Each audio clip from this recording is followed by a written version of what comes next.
یہ پہلے information minister تھے پچھلی حکومت میں طالبان کے، اور پھر کسی وقت یہ جو طالبان کے امیر ہے شیخ ہبت اللہ، ان کے دفتر کے چیف آف سٹاف تھے، تو وہ بھی رہے، اور پھر مذاکراتی ٹیم جو قطر میں ہے اس میں بھی یہ رکن رہے تھے، بعد میں تو یہ اس کے رکن نہیں رہے۔ باعث سراج الدین حقانی اہم شخصیت ہے، لوگوں نے اس کو دیکھا بھی نہیں ہے، نام بہت سنا ہے اس کا، تو وہ بھی سامنے آ جائیں گے۔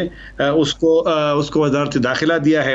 ملا یعقوب کا آپ نے ذکر بھی کیا، ملا یعقوب چونکہ ملٹری کمیشن کے سربراہ تھے تو اسی بنیاد پہ ان کو وزارت دفاع دی گئی ہے۔ اور یہ جو ملا برادر ہے اس کو تو آپ نے ٹھیک کہا کہ پہلے سننے میں آ رہا تھا کہ شاید وہ ہو سربراہ، وہی رئیس الوزراء وہی ہو، یعنی وزیر اعظم وہی ہو، لیکن اب وہ اس کو ڈپٹی وہ مقرر کیا گیا ہے۔ تو کچھ نام تو آپ نے لے لیے تھے، شیر عباس تانکزئی جو کہ ایک چیز کی میں رستم شاہ مومن صاحب کو بھی میں خان صاحب طاہر خان صاحب میں رستم شاہ مومن کو بھی اس میں لانا چاہ رہا ہوں، لیکن ایک صرف مجھے چیز تھوڑی سی بتا دیں کہ ہمیں چائنیز نیوز ایجنسی کی چند گھنٹے پہلے خبر تھی کہ ہیبت اللہ جو ہیں وہ امیر ہوں گے، ہیبت اللہ اخندزادہ جو ہیں وہ امیر ہوں گے پوری شورا کے۔ وہ سچویشن قائم ہے کہ ہیبت اللہ جو ہیں جو لیڈر ہیں ان کے سپریم کمانڈر ہوں گے، وہ اس کے اوپر ہوں گے شورا کے؟ ابھی چونکہ اس کا وہ اعلان نہیں ہوا ہے، میرے خیال میں کچھ تھوڑی سی وہ ہے، لیکن جو ہم نے سنا ہے یہاں پہ اس سے پہلے اعلان سے پہلے کہ وہ طالبان کے امیر المومنین ہوں گے، لیکن اس کا اعلان ابھی چونکہ نہیں ہوا ہے تو ظاہر بات ہے کہ اس کا زیادہ امکان ہے، کیونکہ یہاں پر جب طالبان کی آپس میں جو یہاں بحث و مباحثہ تھی، مشورے تھے نئی حکومت کے لیے، تو یہی ہمیں کابل میں یہی سنا تھا کہ وہ امیر المومنین کے ہوں گے طالبان کے، لیکن اس کا اعلان ابھی نہیں ہوا کیونکہ کچھ ممالک نے مخالفت کی ہے اسلامی امارات کے دوبارہ بحالی کا، تو میرے خیال میں ممکن ہے کہ طالبان نے اس وجہ سے اس کا اعلان ابھی نہیں کیا ہے، لیکن اگر ہوگا تو ظاہر بات ہے کیونکہ جب پہلے میرے ساتھ رکیں ذرا، مجھے اس میں لانے دیجئے رستم شاہ مومن صاحب کو۔ جی مجھے رستم شاہ مومن صاحب کو لانے دیجئے۔ رستم شاہ مومن صاحب، ضرور آپ اسے جو کچھ ہمیں بتایا جناب طاہر خان صاحب نے، اسے آپ کیسے دیکھ رہے ہیں؟ یہ جو حکومت کا 22 منسٹرز کی انٹرم سیٹ اپ آ گیا ہے، آپ اسے کیسے دیکھ رہے ہیں؟ میرے خیال میں یہ اس میں تبدیلی آئے گی وقت گزرنے کے ساتھ ساتھ۔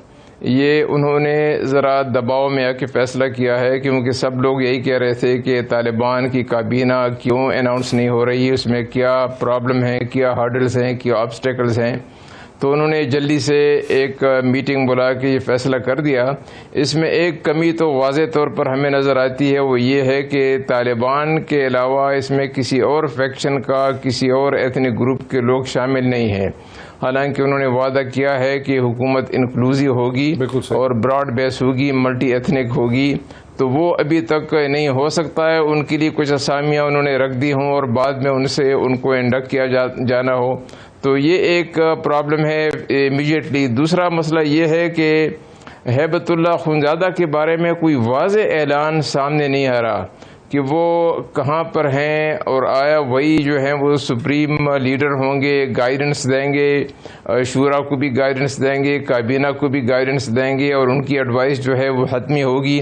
اس بارے میں کوئی ایمبیگویٹی زیادہ پائی جاتی ہے، کچھ کلیئر سٹانس نہیں ہے، اور طرح طرح کی افواہیں گردش کر رہی ہیں۔ تو اس کو میں سمجھتا ہوں کہ طالبان کو چاہیے کہ اس پوزیشن کو جلدی واضح کر لیں کہ ہیبت اللہ اخندزادہ کی کیا پوزیشن ہے، کہاں پر ہیں، آیا وہ قندھار میں رہیں گے یا کبھی کبھی کابل بھی آئیں گے، یا جیسے ملا محمد عمر صاحب جو ہیں وہ 5 سال 6 سال پورے قندھار ہی میں رہے، وہیں سے ساری موومنٹ کو جو ہے وہ کنٹرول کرتے رہے، گائیڈ کرتے رہے، تو یہ ایک دوسرا مسئلہ ہے۔ اس کے علاوہ جو نامینیشن ہوئی ہے، میں سمجھتا ہوں کہ زیادہ تر وہ ایکسپیکٹڈ تھی، کہ ان کے پاس یہی لوگ ہیں، شورا کے بھی اور کمیشنز کے بھی یہی لوگ ہیں جن کو انہوں نے نامینیٹ کیا ہے، تو میرا خیال ہے کہ اس میں زیادہ ہمیں کوئی سرپرائز دکھائی نہیں دے رہا۔ لیکن رستم شاہ مومن صاحب، اس میں جو انکلوسیو گورنمنٹ تھی، اس میں کوئی تاجک لوگ جو ہیں، کوئی پنشیری، حالانکہ پنشیر تو اب بتایا جاتا ہے کہ مکمل فتح بھی ہو گیا ہے، تو اس میں کوئی تاجک نہیں ہے، کوئی ازبک نہیں ہے، کوئی ناردرن الائنس کے ایلیمنٹ نہیں ہے، اس میں کوئی ہزارہ کے لوگ نہیں ہیں، تو اس کو کیسے ہم ایکسپلین کریں کہ ایک پولیٹیکل پروسیس میں ڈیڈ لاک ہے؟ حالانکہ جتنے بھی ممالک ہیں پاکستان سمیت، پاکستان ہو، چین ہو، ایران ہو، وہ سبھی بار بار یہ مطالبہ کر رہے ہیں کہ ایک انکلوسیو گورنمنٹ لے کر آئیں تاکہ ہم کوئی ریکگنیشن کا پروسیس جو ہے اس کا آغاز کر سکیں. تو کیوں نہیں لا پا رہے انکلوسیو گورنمنٹ؟ مسئلہ یہ بنا ہوا ہے کہ اگر وہ جو بڑے پرومیننٹ لوگ ہیں اگر ان کو وہ انڈکٹ کرتے ہیں تو اپنی صفوں میں ان کے لیے انتشار پیدا ہوگا. ان کے جو فیلڈ کارڈرز ہیں وہ یہی کہیں گے کہ ان لوگوں کے خلاف 20 سال تک ہم لڑتے رہے، آپ ان کو کابینہ میں شامل کر رہے ہیں. تو مسئلہ ان کے لیے یہ ہے کہ جو بہت پرومیننٹ لوگ ہیں ان کو اگنور کر کے کچھ سیکنڈ ٹیئر کے لوگ جو ہیں تاجک سے بھی، ازبک سے بھی، ترکمان سے بھی اور ہزارہ سے بھی ان لوگوں کو کابینہ میں شامل کیا جائے تاکہ انکلوزیو بھی ہو اور ان کا جو مسئلہ ہے لیجیٹیمیسی کا کہ وہ بھی حل ہو جائے، ریکگنیشن کا مسئلہ بھی جو ہے اس میں کچھ مدد ملے، کیونکہ وہ دنیا کو بتا دیں کہ ہماری حکومت ملٹی ایتھنک ہے اور براڈ بیس ہے اور اس میں سارے لوگ افغانستان کے شامل ہیں، ساری کمیونٹیز شامل ہیں، ساری ایتھنیسٹیز شامل ہیں. یہ مسئلہ اس وقت ان کے لیے بنا ہوا ہے. میرے خیال میں جو دوسری بار جو ایکسپینشن ہوگی سیکنڈ انسٹالمنٹ میں وہ ضرور ان لوگوں کو آگے لائیں گے. انہوں نے وعدہ کیا ہے اور ان کو یہ وعدہ پورا کرنا ہوگا تاکہ ان کے لیے جو باقی مسائل ہیں ان کے تو سب سے بڑا مسئلہ تو اس کے بعد معیشت کا ہے کہ وہاں پہ آپ کو معلوم ہے کہ دوائیوں کا بھی صرف ایک ہفتے کا اسٹاک رہ گیا ہے، لوگوں کو تنخواہیں 6 مہینے سے نہیں ملی. تو ان سے اگر ان کو نمٹنا ہے تو کابینہ کو انہوں نے براڈ بیس بنانا ہوگا تاکہ ہر جگہ لوگ کابینہ کے وزراء جا کے لوگوں کو بتا سکیں کہ حکومت کے لیے کیا مشکلات ہیں اور حکومت کیسے ان پہ قابو پا رہی ہے اور حکومت کیسے ریجنل کنٹریز کے ساتھ مل کے جو مشکلات ہیں معیشت کی ان کو کیسے اوور کم کرنے کی کوشش کر رہی ہے. طاہر خان صاحب، اب ظاہر ہے چونکہ کہہ دیا ہے ذبیح اللہ مجاہد نے، انہوں نے بارہا یہ کہا ایک سے زیادہ دفعہ کہ یہ ایک انٹرم سیٹ اپ ہے، یہ ایک انٹرم گورنمنٹ ہے، یہ وقتی طور پہ ہے. تو میرا پہلا سوال ہے کہ، اور پھر دوسری بات جیسے رستم شاہ محمد صاحب نے کہا کہ ظاہر ہے انکلوسیو بنانا ہوگا، بنا پا نہیں رہے ہیں، تو کتنی دیر لگے گی اس انٹرم گورنمنٹ کو ایک انکلوسیو گورنمنٹ میں بدلتے ہوئے؟ اور وہ آپ کا کیا اندازہ ہے کہ یہ انٹرم گورنمنٹ پاکستان کی طرح ایکسپینڈ ہو کے 50 55 60 لوگوں پہ بن جائے گی، full minister, deputy minister, state minister, یا اس میں چینج ہو جائے گی، یہ 22 23 ہی رہے گی اور اس میں اور لوگ آ جائیں گے؟ کیا ہوگا یہ کیبنٹ میں؟ جو میں نے یہاں طالبان سے سنا ہے اس میں تو اضافہ ہوگا، توسیع ہوگی. پہلے جو ان کی ایک مفاہمت تھی طالبان کی یہاں پہ کہ جو شورا کے اراکین ہیں، رہبری شورا کے جو اس وقت 26 ہے، وہ ان کو شامل جائے گا. لیکن اس میں کچھ لوگ ذرا ضعیف تھے، اور بلکہ جو ابھی اس میں ایک وزیر بن گئے مولوی نور محمد ثاقب جو ہے، یہ سابق چیف جسٹس ہے طالبان کی پچھلی حکومت میں. اس کے بارے میں نے سنا تھا کہ یہ بھی بیمار ہے، شاید یہ بھی اس کا ممبر نہ ہو، لیکن اس کو بنایا گیا ہے. تو اور کچھ لوگ ہیں جو بیمار ہیں. تو 22 کی جو لسٹ آئی ہے تو ممکن ہے، کیونکہ شورا کے اراکین اس میں نے دیکھا ہے کچھ کو شامل نہیں کیا گیا ہے، اور ممکن ہے کیونکہ ابھی اگر حکومت طالبان کی تسلیم ہوتی ہے تو پھر تو اس میں سفارت خانے ہوں گے اور بھی کافی ساری ذمہ داریاں ہوں گی، لیکن وہ بعد کی بات ہے. تو بہرحال اس میں بالکل توسیع ہوگی. اور یہ جو سرپرست کا جو لفظ استعمال ہوتا ہے ایکٹنگ کا، قائم مقام کا، یہ ویسے بھی افغانستان میں ایک ہے، کیونکہ افغانستان میں جو پچھلی حکومت تھی اس کی بھی اکثر وزراء سرپرست ہوتے تھے، ایکٹنگ ہوتے تھے، کیونکہ منظوری ہوتی تھی اس کے پارلیمنٹ سے. مجھے ذرا کوئکلی علی مصطفیٰ کو مجھے طاہر خان صاحب مجھے ذرا میرے ساتھ رہیں، مجھے ٹی آر ٹی کے نمائندے علی مصطفیٰ جو اس وقت موجود ہیں کابل میں، ان کو بھی لینے دیجیے بہت کوئکلی. علی مصطفیٰ، بہت دیر سے ہم آپ کے کامنٹ کا انتظار کر رہے تھے. یہ جو ابھی گورنمنٹ سامنے آئی ہے اس پہ آپ کا کیا رد عمل ہے؟ آپ کیا سمجھتے ہیں کہ ترکی کا کیا اس پہ رد عمل ہوگا؟ بیکاز وہ کہہ رہے ہیں ہم کاشسلی دیکھ رہے ہیں، ان کے فارن منسٹر کی اسٹیٹمنٹ میں نے دیکھی. ایکچولی امید تو تھی کہ اس حکومت کا 1 ہفتے یا 2 ہفتے پہلے اعلان ہو جائے گا، اور نہ صرف ایک انٹرم سیٹ اپ کا بلکہ ایک مثبت فارمل ارینجمنٹ کا. بٹ دا فیکٹ کہ یہ ایمفسائز کر رہے ہیں طالبان کہ یہ انٹرم سیٹ اپ ہے، یہ انٹرم سیٹ اپ ہے، یہ وقتی سیٹ اپ ہے، اس کا یہ مطلب ہے کہ ان کے انڈر کے جو پریشرز ہیں، ڈویژنز ہیں، وہ ابھی بھی موجود ہیں، اور and they have played it safe. اگر آپ کو یاد ہو 10 دن پہلے تک ملا حسن افن کا نام بھی نہیں لیا جا رہا تھا، ملا برادر کا ہی نام سامنے آ رہا تھا. اس کے علاوہ عباس تانکزئی کی بات کی جا رہی تھی منسٹریل پوزیشن کے لیے. ذبیح اللہ مجاہد is no longer he's a deputy minister in the setup. خیر خواج صاحب جو ہیں وہ انفارمیشن منسٹر ہے. اسی طریقے سے ملا Baradar is a deputy head of the cabinet. Akhund صاحب is there. The only consistency جو صرف نام ابھی تک کنسسٹنٹ رہا ہے وہ رہا ہے سراج الدین حقانی کا. پہلے بھی ان کا نام انٹیریئر منسٹری کے لیے لیا جا رہا تھا اور اب بھی لیا جا رہا ہے. اس کا مطلب یہ ہے کہ Taliban have played it safe. وہ یہ چاہ رہے ہیں کہ جو ان کے اوپر ایک بوجھ تھا گورنمنٹ کا, اس کو اپنے سر سے اور اپنے کندھوں سے ہٹائیں, ایک انٹرم سیٹ اپ پیش کریں, اور پھر جو چینجز ہوں گی, جو فائن ٹیوننگ ہوگی, وہ آہستہ آہستہ کرتے رہیں گے. مگر یہ بہت بڑا ایک ان کے لیے اسٹیپ تھا کیونکہ پریشر بہت ہے ان کے اوپر گورنمنٹ ASAP اناؤنس کرنے کا. بہت ہی انٹرسٹنگ اور بہت ہی انفارمیٹیو یہ ڈسکشن ہے. میرے ساتھ ہیں جناب علی مصطفیٰ صاحب بھی, میرے ساتھ ہیں رستم شاہ محمد بھی, میرے ساتھ ہیں طاہر خان بھی. میں ایک بریک لوں گا اور بریک کے بعد میں مزید اپنے ان تینوں ایکسپرٹس کے ذریعے یہ سمجھنا چاہوں گا کہ یہ صورتحال کیا ہے, اس میں مختلف قسم کے دھڑے اور گروپس کون سے ہیں, ان کی بھی بات کریں گے. اور کل ڈیفنس ڈے پہ پاکستان کے آرمی چیف نے جو اسٹیٹمنٹ دی ہے کہ پاکستان کے اندر طاقت کا استعمال جو ہے وہ صرف اسٹیٹ انسٹیٹیوشنس کے پاس ہوگا اور کسی کو بھی مذہب کے نام پہ, علاقائیت کے نام پہ, ایتھنیسٹی کے نام پہ, کسی بھی نام پہ جو ہے اس کو وائلنس کرنے کی اجازت نہیں ہوگی.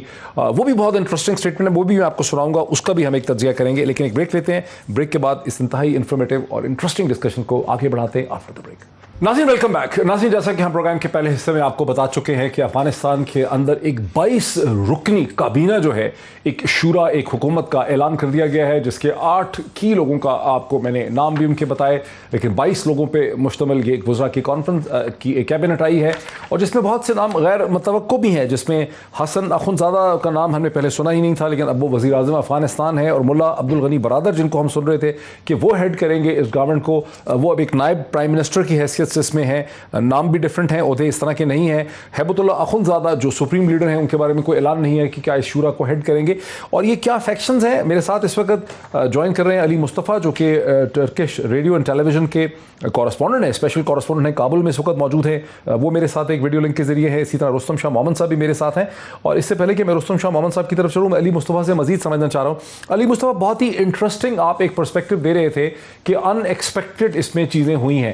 تھوڑا سا یہ آپ ہمیں بتا سکتے ہیں, جو بتا سکتے ہیں کہ 3-4 بڑے پولیٹیکل فیکشن یا دھڑے ہیں کیا جو کہ ہر گورنمنٹ ہر سیٹ اپ میں ہوتے ہیں, امریکہ میں بھی ہوتے ہیں, برطانیہ میں بھی ہوتے ہیں, پاکستان میں ہوتے ہیں, لیکن 3-4 بڑے پاور بلاکس اس وقت ہیں کیا جن کے درمیان یہ ڈسٹریبیوشن ہو رہی؟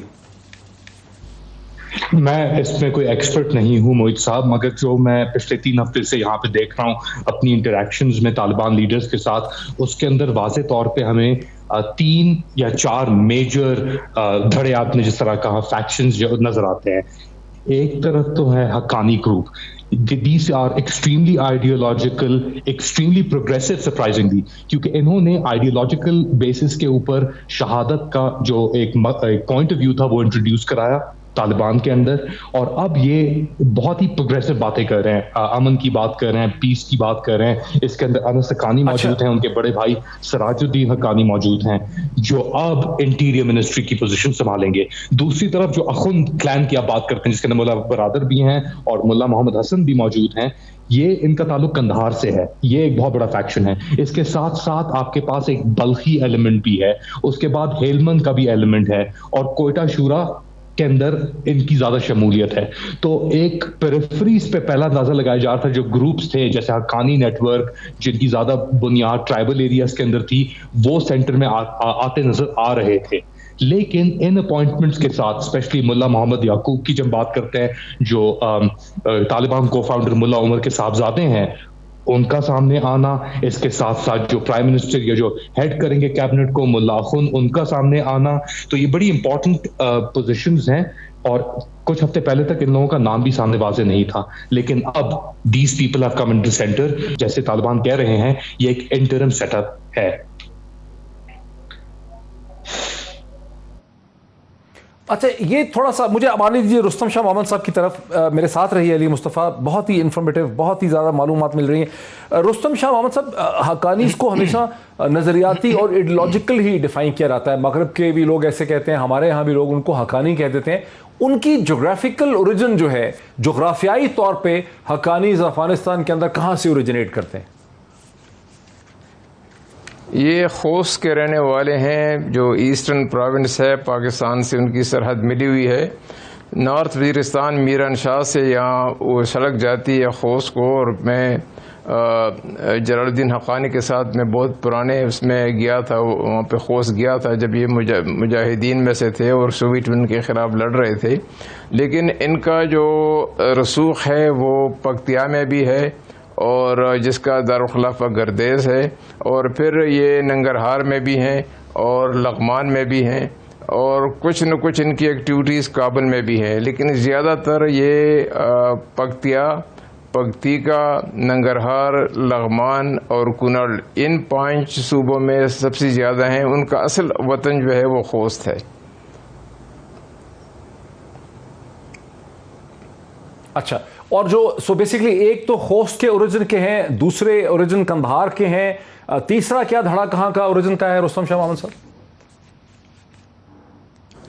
دیکھیے، تیسرے کچھ مرکزی افغانستان سے ہیں، مثلا ارزگان جو ہیں اس کو آپ مرکزی افغانستان میں گنتے ہیں، اور کچھ ہلمند میں ہیں۔ اصل تو وطن ان کا جو ملا عمر صاحب تھے وہ تو قندھار کے تھے، یہ برادر بھی قندھار کے ہیں۔ اس کے بعد یہ جو ملا عمر کے صاحبزادے ہیں یعقوب، تو قندھار کا ایک گروپ ہے، ہلمند کو بھی اس میں شامل کر لیں، ارزگان کو بھی اس میں شامل کر لیں، اور اس کے بعد دوسرا گروہ جو ہے وہ مشرقی افغانستان کا ہے جس میں حقانی صاحب وغیرہ آتے ہیں۔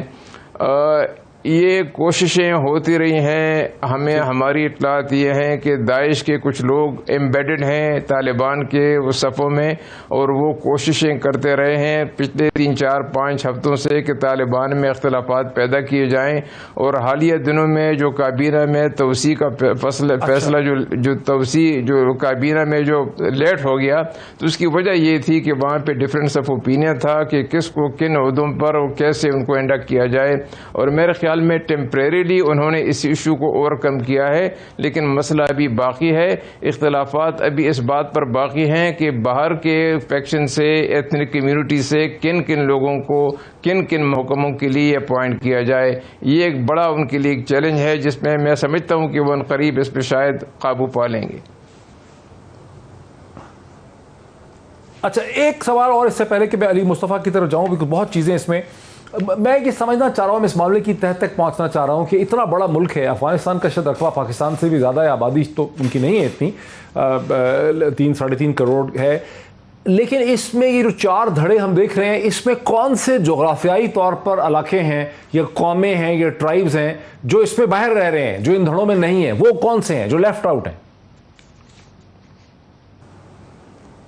دیکھیں، ان دھڑوں میں تو شمالی افغانستان کا کوئی نہیں ہے اور ویسٹرن افغانستان کا کوئی بھی نہیں ہے۔ یہ دھڑے جتنے ہیں یہ ایسٹ افغانستان، ساؤتھ افغانستان اور سینٹرل افغانستان سے تعلق رکھتے ہیں۔ شمالی افغانستان جن میں شبرغان شامل ہے، جن میں جو مزار شریف ہے، جن میں قندوز شامل ہے، وہ لوگ شامل نہیں ہیں۔ پھر اس کے بعد ہرات اور بادغیس وغیرہ جو ہیں ویسٹرن افغانستان میں، وہ بھی ان میں شامل نہیں ہیں۔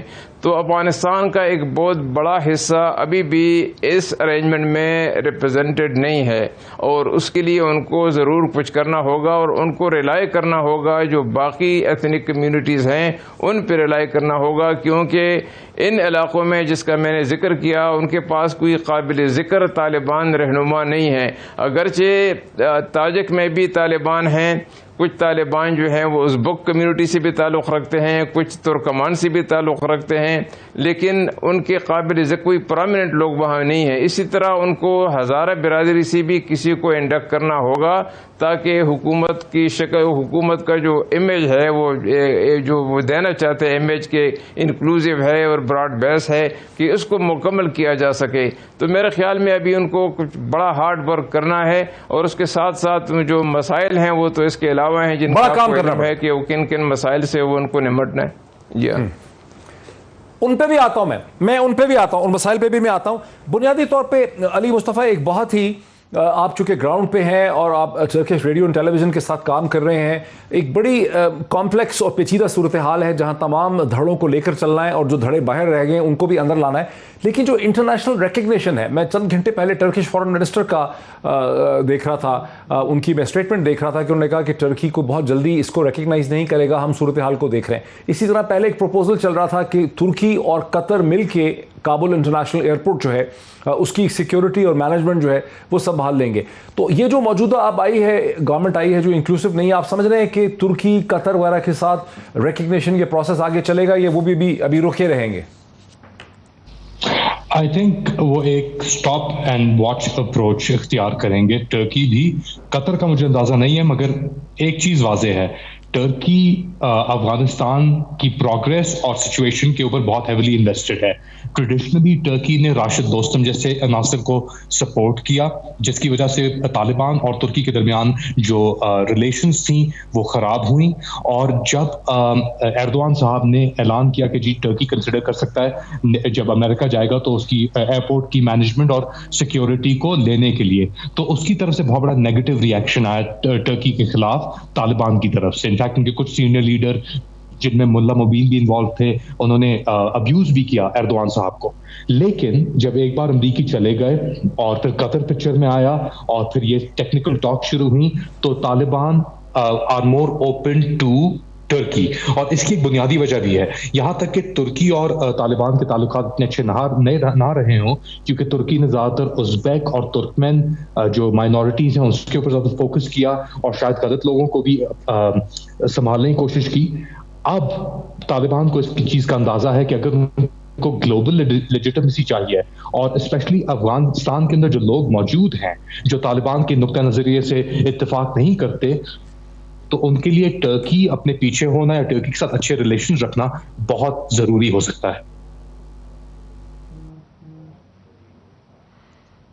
اچھا، اب ایک اور چیز بتائیے کہ یہاں ہمیں پتہ چلتا ہے گزشتہ 24 گھنٹوں میں پنشیر ویلی کے فال کرنے اور سرنڈر کرنے کے بعد یا ختم ہونے کے بعد جو ہے یہاں رد عمل ہوا، 2-3 یہاں جلسے جلوس وغیرہ نکل گئے اور کوئی 70 خواتین جو ہیں انہوں نے پاکستان کی ایمبیسی کے باہر بھی مظاہرہ کیا. اس میں خوشائن بات یہ دیکھنے میں آئی کہ جو فوٹیج ہم نے دیکھی ہے ان میں سے کسی نے کوئی شٹل کاک برقعے نہیں پہن رکھے، انہوں نے اسی قسم کی حجاب یا عبا لپیٹی ہے جیسی کوئٹہ کے علاقوں میں بھی ہمیں مل جاتی ہے، پشاور کے بعض علاقوں میں مل جاتی ہے.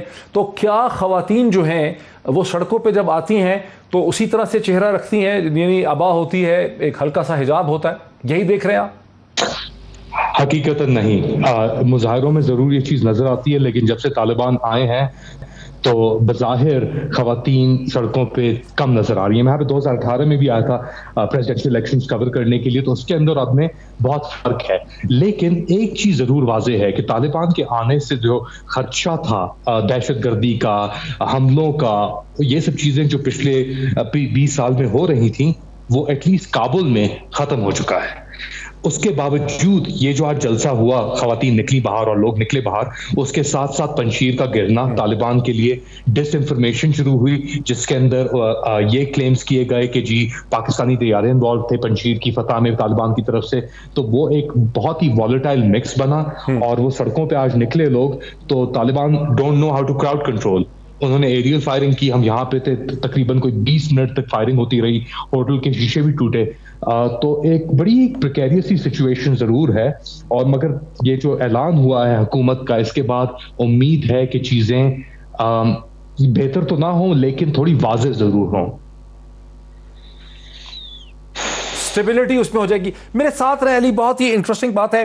ناظرین آپ کو بھی بتاتا چلا جاؤں، نہ صرف یہ دعوے کیے گئے کہ پاکستان ایئر فورس یعنی PAF جو ہے وہ انوالو ہے پنشیر کے اندر حملہ کرنے میں، لیکن یہ بھی تھا کہ PAF کا ایک طیارہ جو ہے F-16 کو بھی پنشیریز نے مار گرایا، جو پتہ چلا 2018 میں کوئی امریکن کریش تھا جس کو دکھایا جا رہا تھا. جو بات کر دی ہے علی مصطفیٰ نے کہ پولیس نہیں ہے ان کے پاس. رستم شاہ محمد صاحب، آپ تو دوائیوں کی بات کر رہے ہیں، جو خطرہ میرے ذہن میں ہے کہ ان کے پاس سول ایڈمنسٹریشن نہیں ہے. جیسے پاکستان میں فوج نے ہمیشہ یہ کہا ہے کہ ہمیں انوالو نہ کریں لا اینڈ آرڈر میں، بیکاز ہمارا جو سپاہی، ہمارا جو سولجر ہے وہ ٹرین نہیں ہے پبلک کراؤڈ کو مینجمنٹ کرنے میں. اب طالبان کے پاس ملیٹنٹ ہیں، فائٹرز ہیں، ان کے پاس ایک سولجر ان کے پاس ہے کوالٹی میں، ان کے پاس سول ادارے نہیں ہیں، پولیس نہیں ہے، اسی طرح ان کے پاس باقی سب کچھ بھی نہیں ہے. اس صورتحال کو، کرائسس کو آپ کیسے دیکھ رہے ہیں؟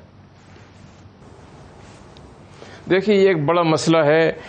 فوج اور پولیس افغانستان میں ڈس انٹیگریٹ ہو گئی ہے، ہونے جا رہی ہے، اور اس کی وجہ بنیادی طور پر یہ ہے کہ فوج کو تو طالبان کے خلاف ہی بھرتی کیا گیا تھا.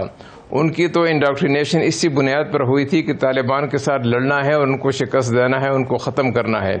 اب طالبان آ گئے ہیں اقتدار میں تو فوج تو ویسی بھی جا رہی تھی. پولیس جو ہے ان میں وہ چیز باقی نہیں رہی. وہ اب طالبان کی حکومت میں آپ کو ایک دوسری پولیس بنانی پڑے گی. دوسری بات یہ ہے کہ 4-5 مہینوں سے ان کو تنخواہیں نہیں ملی.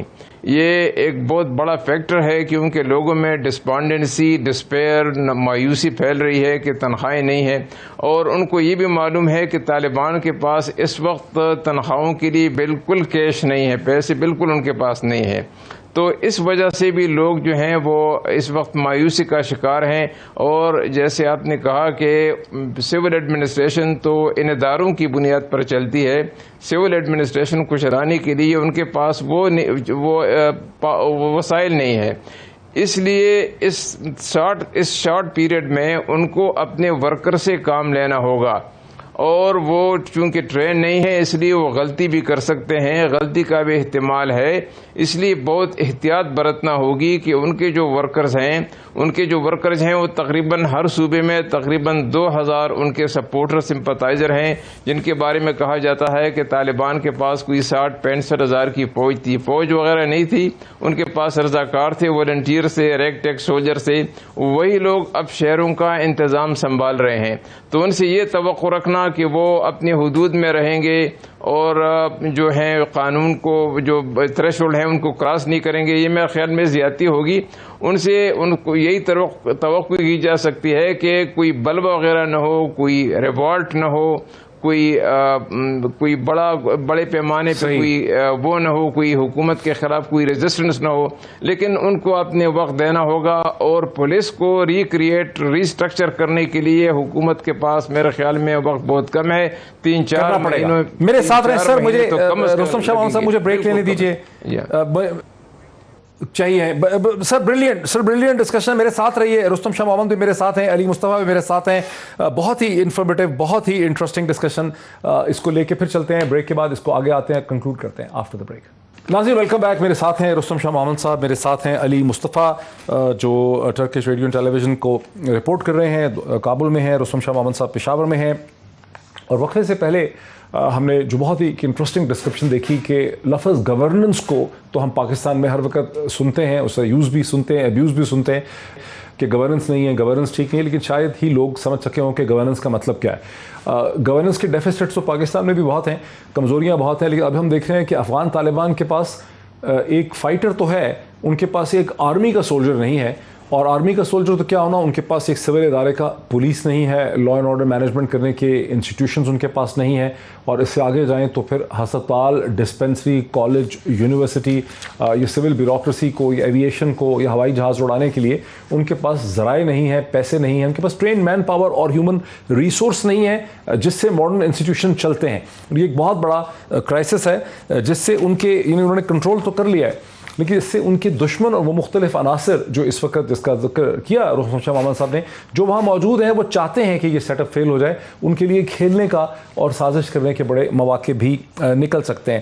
علی مصطفیٰ، آپ کو کیا سمجھ آئی کہ یہ جو چیلنج رستم شاہ محمد صاحب نے بتایا، جس کو میں نے ایک سم اپ بھی کیا ہے، اس کا ادراک آپ کو نظر آ رہا ہے طالبان لیڈرشپ میں کہ بھئی کتنا بڑا ہمارے سامنے چیلنج ہے؟ میں آپ کو ایک انٹرسٹنگ چیز بتاتا ہوں اپنے پرسپیکٹو سے. یہاں پہ رستم صاحب has a lot of information and decades of experience on this, so I'm not going to comment on the history اور کیا کانٹیکسٹ کے اوپر. لیکن بڑی انٹرسٹنگ چیز میں نے دیکھی یہاں پہ پچھلے 3 ہفتوں میں. سب سے جو پڑھے لکھے اور عقل مند لوگ جو مجھے نظر آئے، وہ نظر آئے حقانی فیکشن سے. وہ زبانیں بھی بولتے ہیں، پرفیکٹ انگلش بولتے ہیں، اور یہی وہ لوگ تھے جو خودکش حملے یا شہادت مشنز کو پروموٹ کر رہے تھے. تو اس کے بعد یہ کنکلوژن ہوئی کہ بھائی شہادت مشنز کیری آؤٹ کرنا یا ان کو پروموٹ کرنے میں آپ کو ایک آئیڈیولوجیکل بیسس چاہیے. اس کا یہ مطلب نہیں کہ آپ ایک فینیٹک ہیں، آپ کو کسی کو کنونس کرنا ہے، ریزننگ کرنی ہے. اور ان لوگوں کے پاس وہ ایکسپیرینس ہے حقانیہ کا، کوڑا خٹک میں کہ ان کی انٹریکشن، ایجوکیشن، جو بھی اسٹرکچر، اب جتنا بھی اس کے خلاف کیوں نہ ہو، یہ چیز ضرور ان کو افیکٹ کی ہے. اور وہی سب سے آرگنائز لوگ نظر آتے ہیں، وہی لوگ نظر آتے ہیں جو امیج چینج کرنا چاہ رہے ہیں، پی آر لینا چاہ رہے ہیں، پولیس فورس کو ایک ریگولرائز کرنا چاہ رہے ہیں، بدری فورس بنا رہے ہیں. تو ایک بڑا ایک ایکٹیو ایلیمنٹ ہے اس کے اندر، اور ہم اس کو ڈسمس نہیں کر سکتے، کیونکہ شاید یہی ایک ایلیمنٹ ہو جو کوئی اسٹرکچر پرووائڈ کر سکے یہاں پہ حکومت کو. مگر آبویسلی یہ چیز حقانی نیٹ ورک سے بڑھ کے ہے. یہ افغان طالبان کی بات کر رہے ہیں ہم اس کے اوپر، تو this is just an assumption after 3 weeks on the ground. Very very interesting. لیکن جو میرا سوال تھا کہ جو چیلنج ان کے سامنے ہے، اس چیلنج کا ادراک، یعنی کچھ آپ کو سمجھ آتا ہے کہ ان کی کیا اسٹریٹجی ہے کہ ہمیں ریکگنیشن مل جائے پاکستان کی، ترکی کی، ایران کی، رشیا کی، چائنا کی؟ وہ ایک وے فارورڈ ان کے سامنے ہوگی؟ یہ سوچ رہے ہیں کہ ہم اپنا کوئی ٹیکسیشن نظام کھڑا کر لیں گے؟ کیا سمجھ آئی آپ کو؟ آئی گیس جو میں بات کرنا چاہ رہا تھا منیب صاحب وہ یہ تھی کہ ایک طالبان نہیں ہے، کئی طالبان ہیں، اور جس کی کیا سوچ ہے، کیا سمجھ ہے، ڈیپینڈ کرتا ہے وہ اس کا کیا ایکسپیرینس رہا ہے. جیسے دوحہ پولیٹیکل آفس کا ایکسپیرینس ڈفرینٹ ہوگا، اس بندے اس 28 سالہ قاری احسان اللہ یا قاری اسلم سے جو پچھلے 13 سال کی عمر سے جو لڑا ہے، اس کو لڑائی کے ساتھ علاوہ کچھ نہیں پتا. تو کیپیسٹیز، ایکسپیرینسز ڈیفائن کرتے ہیں کیا آؤٹ لک ہوگی اور کس طریقے سے چیلنجز کو فیس کرے گا Taliban. Very very interesting comment. Rustam Shah Mohammad صاحب، آپ کیا اب ایڈوائز کریں گے سننے والوں کو بھی اور افغان طالبان کے حوالے سے کہ فوری طور پر ان کو کیا سٹیپ اٹھانے ہوں گے؟ کوئی کنٹری ریکگنائز نہیں کر سکتا، کیچ 22 سچویشن ہے. جن 3 ممالک نے 1996 میں ریکگنائز کیا تھا، پاکستان، سعودی عرب، یو اے ای، اس میں سے یو اے ای اور سعودی عرب تو ظاہر ہے گم ہی ہو گئے ہیں، ایک ڈفرینٹ صورتحال بدل چکی ہے. پاکستان کے لیے تنہا ممکن ہی نہیں ہے کہ ڈپلومیٹک ریکگنیشن اکیلا یہ سہارا اٹھا لے. کیا آپ دیکھ رہے ہیں جب تک ریکگنیشن نہیں ملے گی، فائنینس نہیں ہوگا، کیا آپ دیکھ رہے ہیں آگے کیسے ہوگا؟ سب سے بڑا اور امیڈیٹ مسئلہ ان کے لیے معیشت کا ہے، اور اس کے لیے ان کو یونائٹڈ نیشنز کے ساتھ ایک بڑا روبسٹ انگیجمنٹ رکھنا ہوگا فوری طور پہ. خصوصاً یونائٹڈ نیشن کی جو ڈپارٹمنٹ ہیں، WHO، world food programme, UNHCR، UNICEF، ان ڈپارٹمنٹ کے ساتھ ان کو چاہیے کہ فوری طور پر ان سے رابطے بھی کر لیں، کیونکہ یونائٹڈ نیشن کے لوگ پہلے سے وہاں پہنچ چکے ہیں. وہی ان کو ٹیکنیکل امداد بھی دے سکتے ہیں، مین پاور بھی دے سکتے ہیں، وہی ان کو فنڈز بھی دے سکتے ہیں. تو سب سے زیادہ اہم پریارٹی ان کے لیے یہی ہے کہ یونائٹڈ نیشنز کے ساتھ ان کی انگیجمنٹ فوراً شروع ہو جائے اور ان کو ایکسپلین کیا جائے کہ کیا کیا مسائل ہیں. دوسری طرف جو کیش انفلو ان کے لیے بڑا مسئلہ ہے، اس کے لیے ان کو چین سے رجوع کرنا پڑے گا. چین، ٹرکی اور گلف کے بعض ممالک، یہی 2-3 ممالک ہیں جو ان کو امیڈیٹلی کیش پرووائڈ کر سکتے ہیں. $1 بلین کی طرح کچھ ایک تقریباً اس ریجن میں ان کو دے سکتے ہیں، تاکہ ان کے جو امیڈیٹ فائنانشیل مسائل یہ آپ کہہ رہے ہیں کہ ایک انفارمل طریقے سے کیش ان کو کوئی دے دے. یعنی ایک تو ہے نا کہ سر شاہ صاحب، رستم شاہ محمد، ایک تو ہے نا کہ فارمل پروسیس میں چین ان کو پیسے دے دے، آپ کہتے ہیں انفارملی ان کو کچھ فنڈنگ ملے تاکہ وہ معاملات کو آگے بڑھا سکیں. نہیں، میں سمجھتا ہوں کہ چین کو فارملی ان کو دینا ہوگا. چین کے جو انویسٹمنٹ ہے وہ تو اس کے علاوہ ہے، لیکن اس وقت ان کو چاہے آپ ان سے قرض اس کو کہہ دیں یا چاہے ان کو گرانٹ کہہ دیں، کیونکہ جب تک امریکہ کے $9 بلین ان کے پاس نہیں آتے اور ورلڈ بینک کے جو $500 ملین پلیجڈ ہیں لیکن وہ بھی ان کے پاس نہیں آ رہے، تو چین کو آگے آنا ہوگا. اور ان کے ساتھ ہو سکتا ہے ٹرکی اور کچھ گلف ممالک، خصوصاً قطر، یہ 3 ممالک ان کے لیے امیڈیٹلی کچھ بندوبست کر سکتے ہیں تاکہ جو فائنانشیل ان کی وریز ہیں ان پر ان کو اوور کم کیا جا سکے اور وہ تنخواہیں دینے اور ہسپتال چلانے اور ان چیزوں کے قابل ہو جائیں. کیونکہ ورلڈ ہیلتھ آرگنائزیشن نے کہا ہے کہ ہمارے پاس افغانستان میں صرف 7 دن کی دوائیاں رہ گئی ہیں. تو تنخواہیں کسی کو نہیں مل رہی. تو یہ امیجیٹ مسائل ہیں, ان کو اوور کم کرنا ہوگا, ورنہ خطرہ اس بات کا ہے کہ اگر ان کو آپ نے ہینڈل نہیں کیا تو ہو سکتا ہے کہ سارے ملک میں کچھ آپ کے خلاف تحریک شروع نہ ہو جائے, اور وہ طالبان کے لیے ایک بڑا خطرناک موڑ ہوگا کہ لوگ جو ہیں سڑکوں پر نکل آئیں اور حکومت کے خلاف نعرے لگاتے جائیں کہ حکومت ڈیلیور نہیں کر رہی. تو اس سچویشن کو, اس ایمرجنسی کو ایوائڈ کرنے کے لیے ان کو یونائٹڈ نیشن کے جو محکمے ہیں اور جو 3-4 بڑے ملک ہیں ان کے جو سمپتائزر ہیں, سپورٹرز ہیں, ان کو انگیج کرنے کی ضرورت ہے, اور اس کے ساتھ ساتھ اپنی جو لیجٹمیسی ہے اس کے لیے ان کو کام کرنا ہے, تاکہ یورپ کے لوگ ان کو, یورپ کے ممالک ان کو ریکگنائز کر سکیں, اور جو پیسہ ان کا وہاں پہ پھنسا ہوا ہے امریکہ میں اور ورلڈ بینک میں وہ ریلیز ہو سکے. آہستہ آہستہ میں سمجھتا ہوں کہ یہ مسائل حل ہوتے جائیں گے, وہ ریلیز ہو سکے, امیڈیٹلی پرابلم ان کو ہوں گے, وہ ریلیز ہو سکے. جی کچھ کرنا پڑے گا. میرے ساتھ رہے رستم شاہ محمد, میں بہت کم وقت ہے.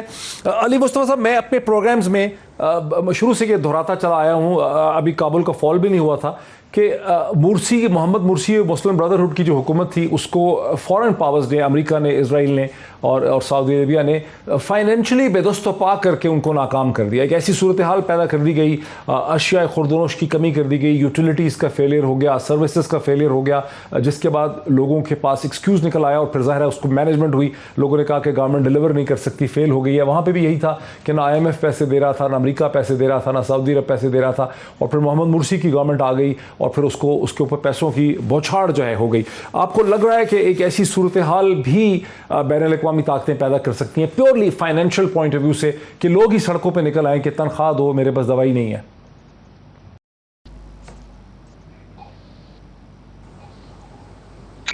جب بات کرتے ہیں افغانستان کی, آفٹن ہم اپنا باعث اس کانورسیشن میں لے کے آتے ہیں.